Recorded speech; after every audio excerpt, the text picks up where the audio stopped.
চট্টগ্রাম নগরীর এনায়েত বাজারের কসাই এলাকায় মোবাইল ফোন মেরামতের ব্যবসা করতেন আকাশ।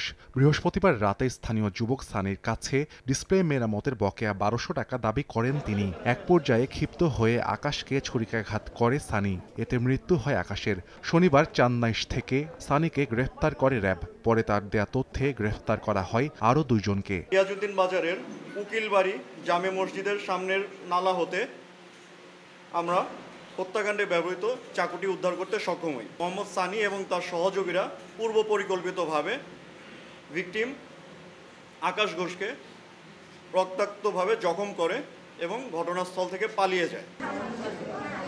এদিকে শনিবার সকালে গাজীপুরের কোনাবাড়ির একটি ফ্ল্যাটে দম্পতির রক্তাক্ত দেহ দেখতে পান প্রতিবেশীরা। দুজনকেই গলাকাটা অবস্থায় উদ্ধার করে পুলিশ। ততক্ষণে মারা যান স্ত্রী রহিমা। স্বামী ইমরানকে পাঠানো হয় হাসপাতালে। আটক করা হয় রহিমার প্রথম ঘরের ১৬ বছরের মেয়েকে। পুলিশ জানায় টিকটকে আসক্ত ছিল মেয়েটি। ঘটনার রাতে তার কক্ষে ছিল ৩ টিকটকার। এমন একটা বিচার হোক যাতে এইসব যাতে না হয়। সিআইডি এবং পিবিআইও সেটা ইনভেস্টিগেশন করছে।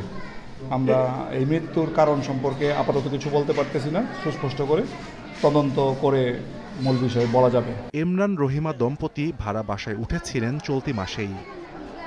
সাহাল আব্দুল্লাহ আলভি, সময় সংবাদ।